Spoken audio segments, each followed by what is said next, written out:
I am standing in front of the building, and I already know something is wrong. I can feel it before I even push the door open.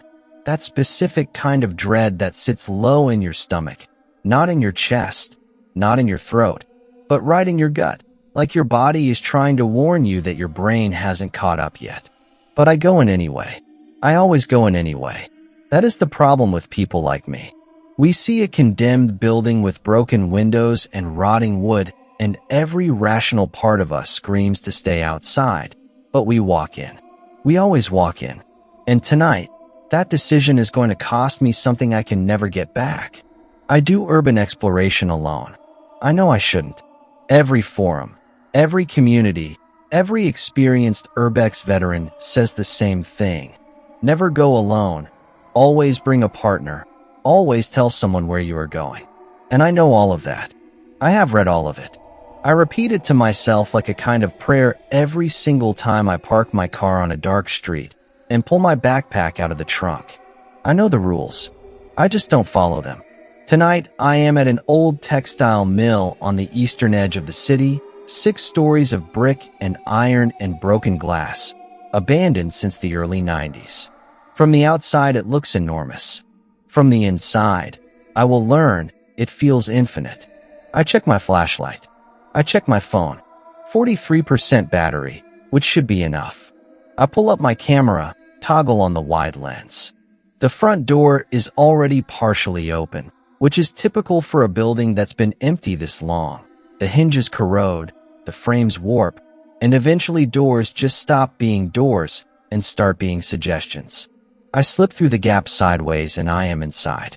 The smell hits me first. Every abandoned building has its own smell, its own specific combination of rot and dust and chemical decay.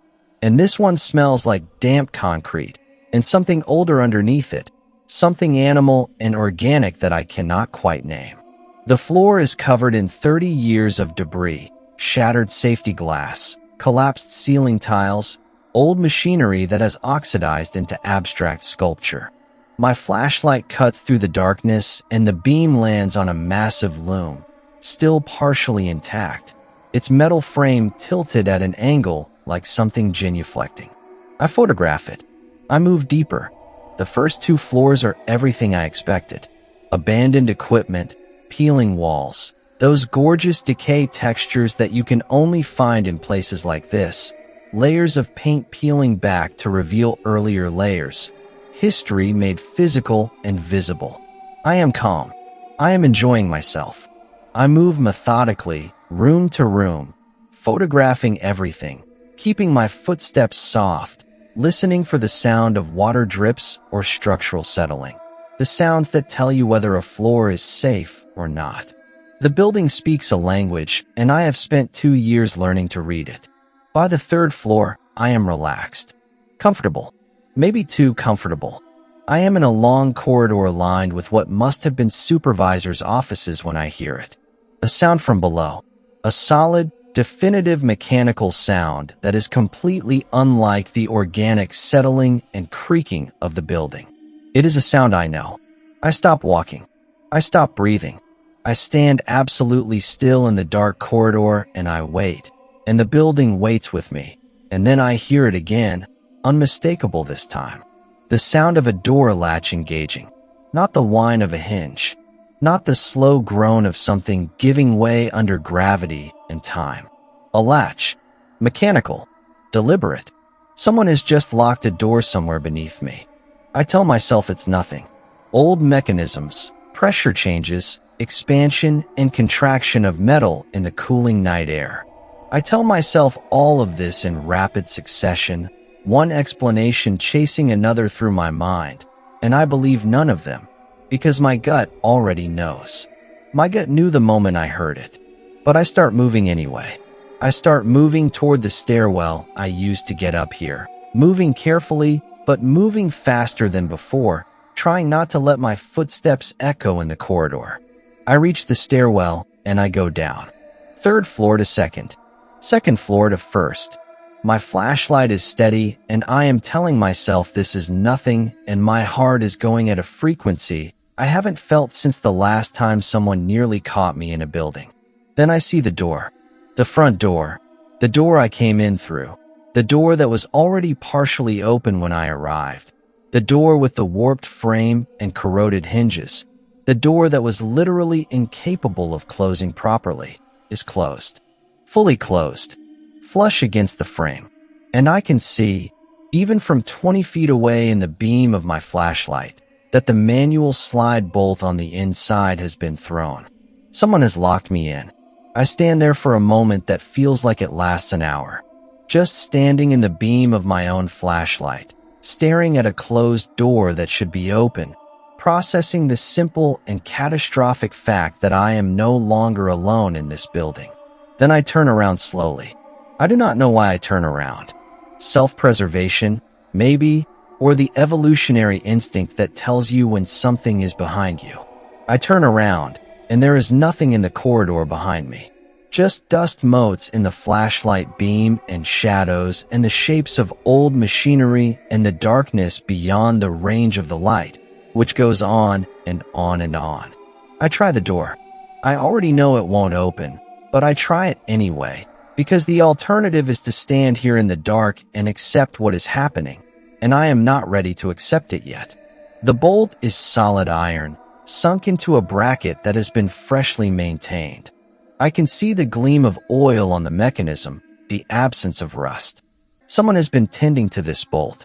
Someone has been maintaining it specifically for this purpose. I am thinking very clearly now. That is the strange thing about real fear. Actual fear, not the exciting fear I feel when I first enter a building, but real cold structural fear. It makes you very calm. It narrows everything down. I have my flashlight. I have my phone at 43%. I have the knowledge of the building I acquired over the last hour.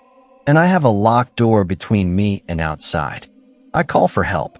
I know it is almost certainly futile. The building is on the eastern edge of the city. The nearest residential street is a quarter-mile away, and the walls are 3 feet of solid brick. But I call anyway. I call my Urbex contact, the one person who knows in general terms that I went out tonight. She doesn't answer. It's 2 in the morning. I leave a voicemail with the address, and I keep my voice steady, because if something happens, I want the last recording of me to sound like I had it together. Then I start looking for another way out. There are windows on the ground floor, but they are all barred. Original iron security bars from the 1940s, solid and immovable. There is a loading dock at the rear of the building, but when I find it, its rolling door is down and padlocked from the outside. I circle the entire ground floor, and I find nothing. No gap, no weakness, no secondary exit I missed on the way in. The building that felt like a playground an hour ago now feels like exactly what it is, an enormous empty machine designed to contain things. It is while I am on my second circuit of the ground floor that I hear the footsteps. They are above me. Second floor, maybe third. Unhurried. The footsteps of someone who knows where they are going, or more precisely, who is not in any hurry because they know I have nowhere to go. They are not trying to be quiet. That is the part that I will think about later, in the weeks when I cannot sleep. They are not trying to be quiet. The person walking above me does not care if I hear them. They want me to hear them. The footsteps are a message, and the message is that they are not afraid of me. The message is that I am the one who should be afraid. I find a corner on the ground floor, a spot between 2 large pieces of equipment where I can put my back against the wall and see the approaches from 2 directions, and I turn off my flashlight. In the dark, I become very still, and I listen. The footsteps descend the stairwell. First floor. They are in the same space as me now, somewhere in the vast dark of the ground floor, moving through it without a light. Without any light at all. Walking through total darkness as if they have done it 1,000 times. As if this building is as familiar to them as their own living room. I hear them move through rooms I was in 10 minutes ago, steady and unhurried. And I am holding my breath in the dark, and I am not moving, and I am waiting. They stop. Somewhere to my left, maybe 40 feet away, the footsteps stop. And the building is completely silent. No settling, no dripping water, nothing. Just silence and the darkness and the knowledge that somewhere in that darkness, 40 feet away, there is a person standing still. We stay like that for a very long time. I do not know how long. Time does not work properly in that kind of situation.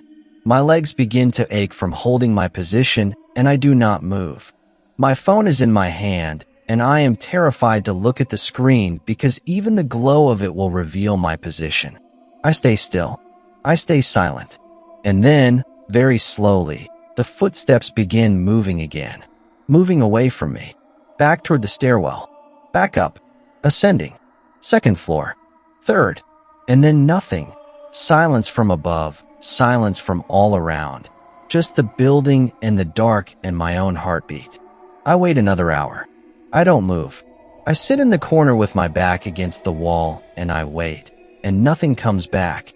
And eventually the sky outside the barred windows begins to lighten. Gray first, and then pale gold. And I hear birdsong. And I look at my phone, and it is 6:14 in the morning, and I have 11% battery. At 6:47, my Urbex contact calls back. She heard my voicemail. She calls the non-emergency police line and gives them the address. At 8:20, a patrol officer breaks the slide bolt from the outside with a bolt cutter and opens the front door and finds me sitting on the ground floor in a corner between two pieces of machinery, covered in dust, completely silent. They search the building. They find the stairwells, the corridors, all 6 floors. They find the roof access, which is how whoever was in there got out. A roof hatch that opens from the inside.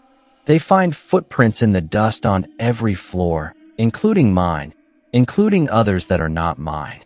Boot prints, large, moving through the building in patterns that suggest someone who knew the space very well. They find one other thing. On the second floor, in one of the old supervisor's offices, there is a chair. A single wooden chair positioned to face the doorway. And on the seat of the chair, there is a key. An old-fashioned iron key, heavy and ornate, the kind that fits a mechanism from 100 years ago. The officer who finds it shows it to me and asks if it means anything to me. I tell him no. He bags it as evidence. I never go back to that building. I never go urban exploring alone again. But sometimes, in the months that follow, I think about that chair and that key and the footsteps that didn't need a light. I think about someone who was patient enough to sit in a dark building and wait, and what they were waiting for, and what would have happened if the sun had not eventually come up. I still don't have an answer. I don't think I want one. Story number 2. I want you to picture the most ordinary moment of your life. Not a dramatic moment, not a memorable one. Just a Tuesday, just a couch, just the specific underwater feeling of waking up from a nap you didn't plan to take.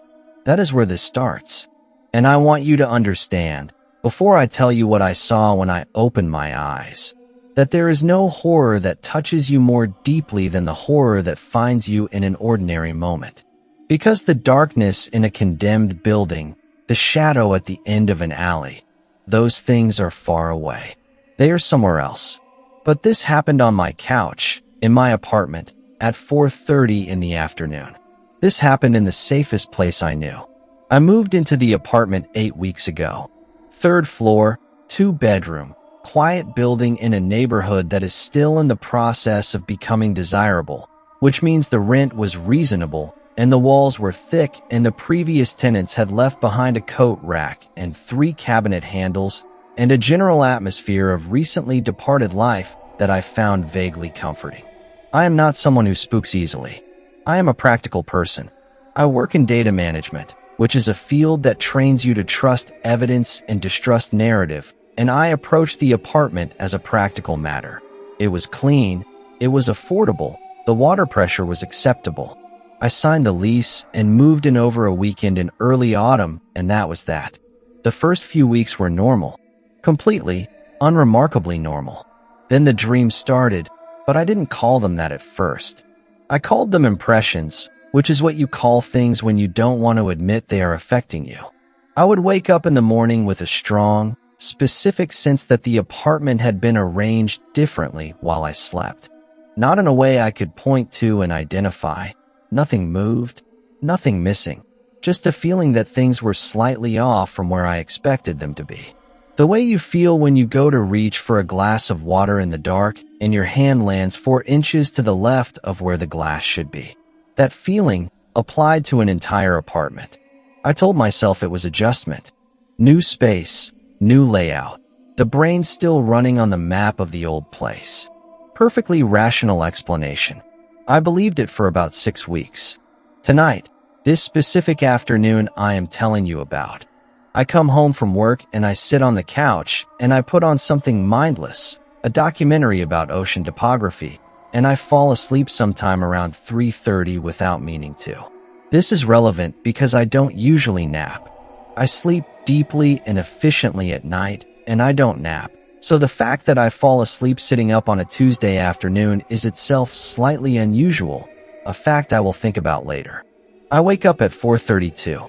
I know this because when I open my eyes, the first thing I do is check the time on the television display in the corner of the screen. 4:32. The documentary is still playing. Something about deep ocean trenches, and the apartment is lit in the specific golden way of late afternoon in autumn. All the shadows going long and the light coming in amber through the west-facing windows.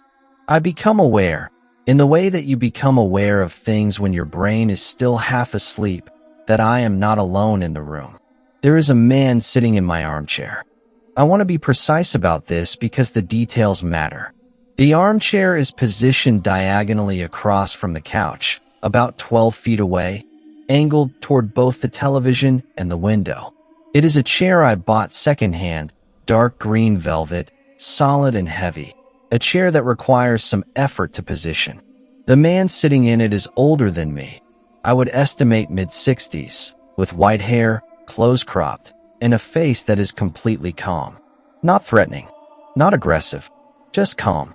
He is wearing a cardigan and dark slacks, and he is sitting the way you sit in a chair that belongs to you, relaxed and settled, with his hands resting on the arms, and he is watching me. He is watching me the way you watch someone sleep. With patience, with a quality of observation that suggests he has been there for some time. I sit up. I do not scream, which surprises me even now. I sit up and I look at him and I say, very quietly, "Who are you?" And he says, also very quietly, as if we are having a normal conversation, as if this is a perfectly ordinary situation. "I used to live here." There is a specific kind of silence that follows a statement that your brain cannot process.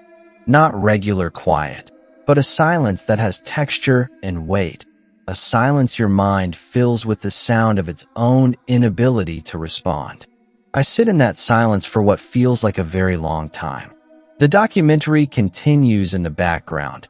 Something about bioluminescent creatures in total darkness, which strikes me, even in the moment, as a deeply inappropriate soundtrack. I ask him how he got in. He tilts his head slightly, as if the question is interesting to him, but not quite right. Not quite the question I should be asking. He says he has always been able to get in. He says it the way you might say you have always been able to find your way home.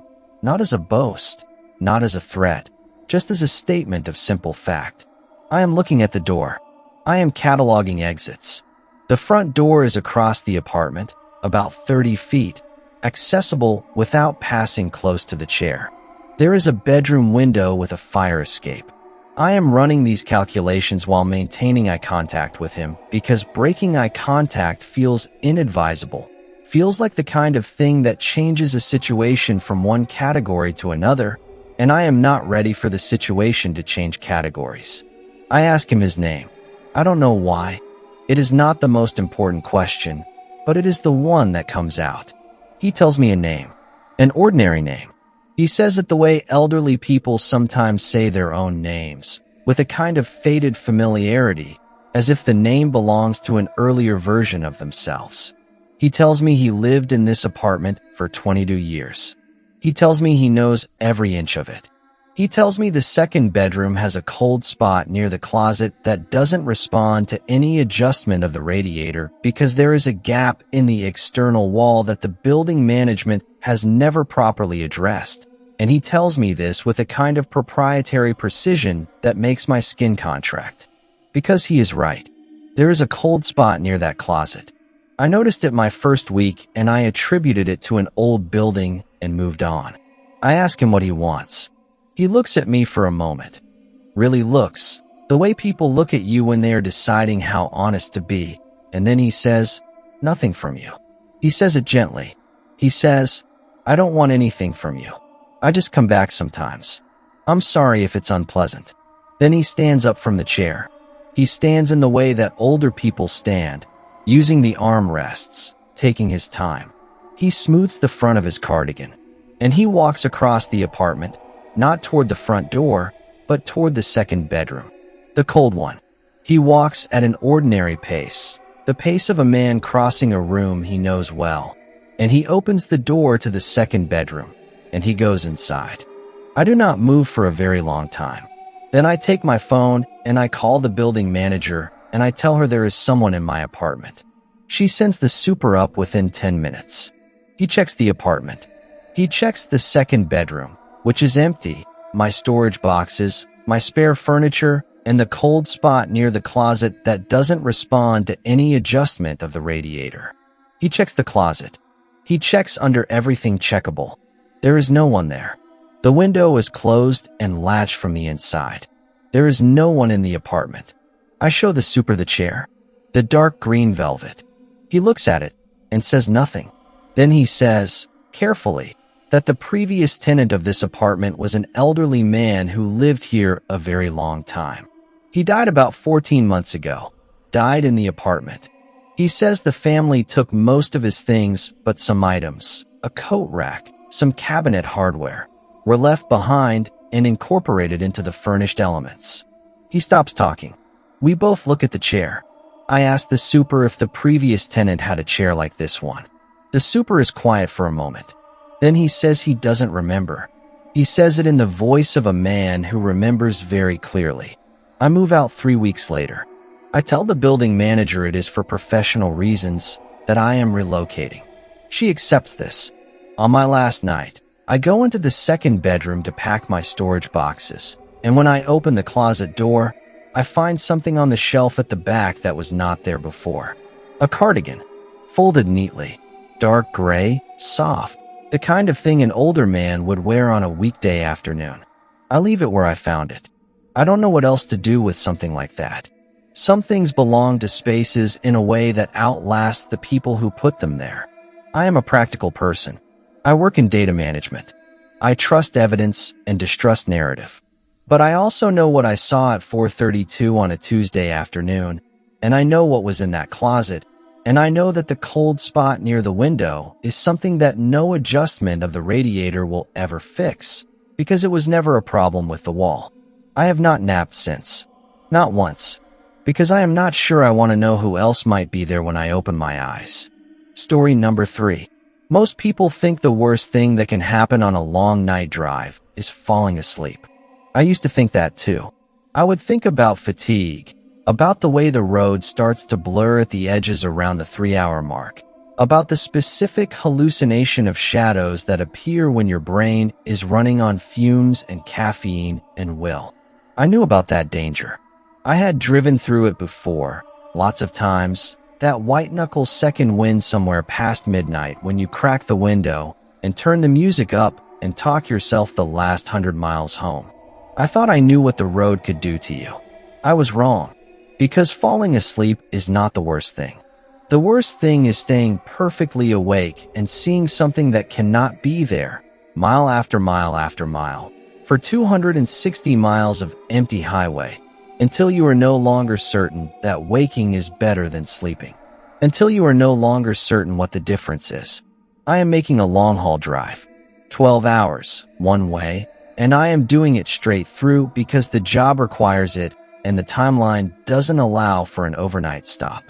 I leave at 9 in the evening because the first 4 hours will take me through urban and suburban traffic, and I want to clear that before midnight and hit the open highway with clean, empty road ahead of me.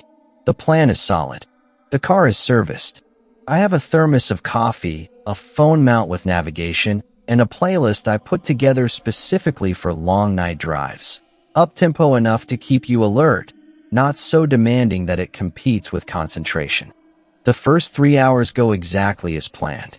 I clear the suburbs around midnight and hit the interstate, and the traffic thins to almost nothing, and I settle into the drive.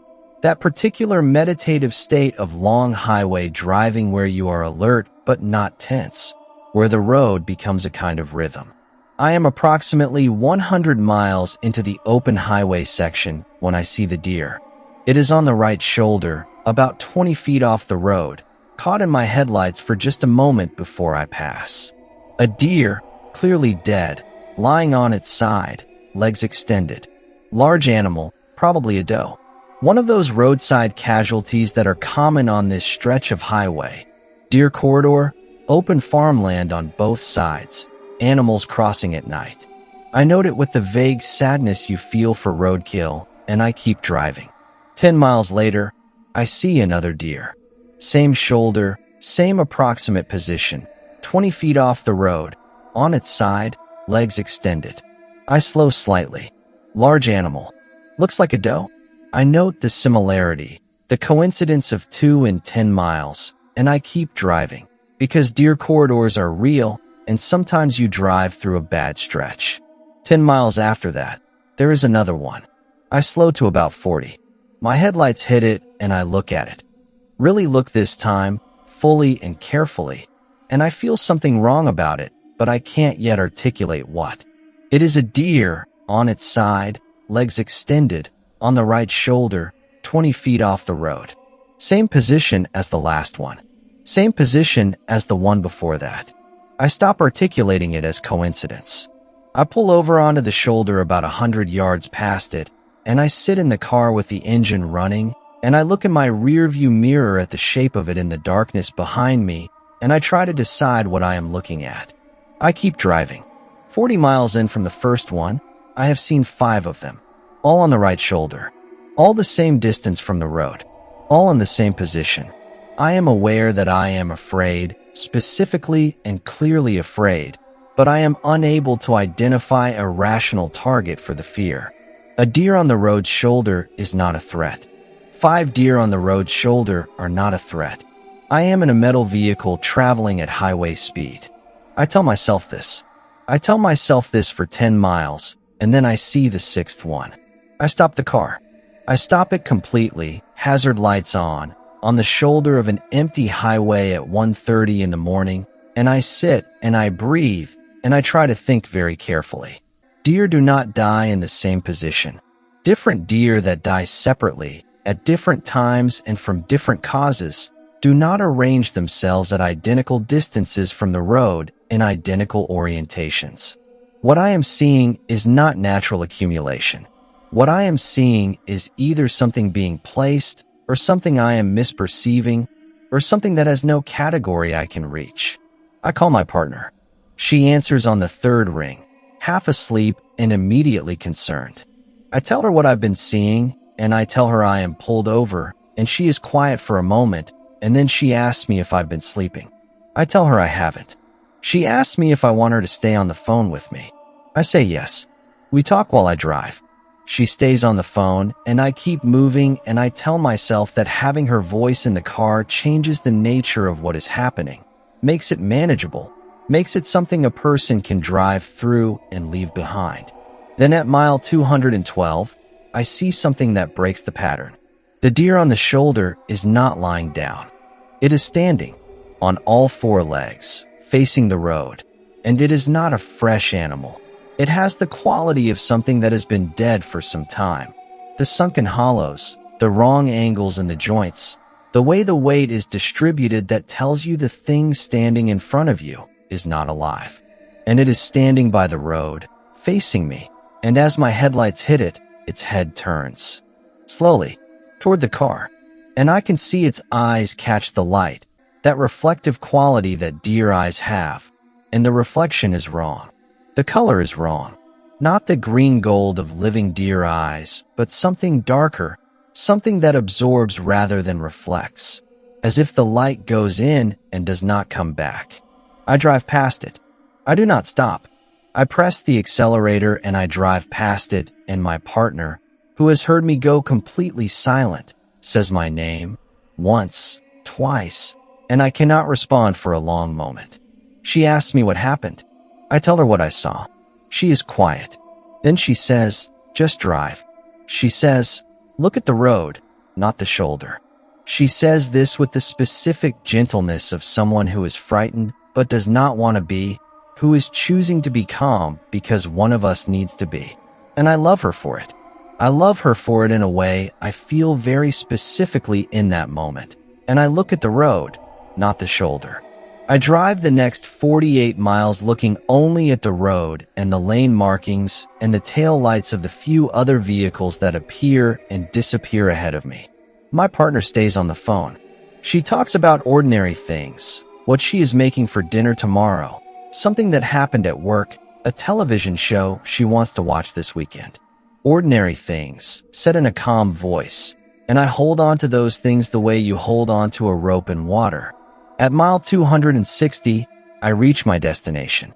I pull into the parking lot of the hotel where I am staying, and I sit in the car for a while before I go in. My partner is still on the phone. I tell her I'm there. She tells me to go inside and sleep and call her when I wake up. I tell her I will. I tell her I love her. She tells me not to think about the drive. I go inside. I sleep 4 hours. In the morning, when the light is full and the ordinary world has reasserted itself, I call her back and I try to explain what I experienced in the way that you try to explain things to yourself in daylight, with rationality and proportion. Fatigue-induced perception distortion. Apophenia, the brain finding patterns where none exist. A run of genuine roadside deer fatalities that happen to share some superficial similarities. I try all of these and none of them fit exactly. None of them account for the standing one. None of them account for the eyes.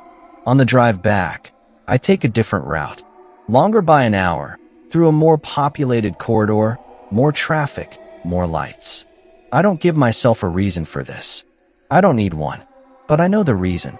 The reason is that some roads remember the things that travel them. The reason is that whatever was on that shoulder, however many of them there were, in whatever configurations, dead or standing or something in between, was not there by accident. It was there the way a message is there, the way a warning is there, the way something that wants to be seen makes itself visible in the only language it knows. I never drove that stretch again. I have no proof of anything.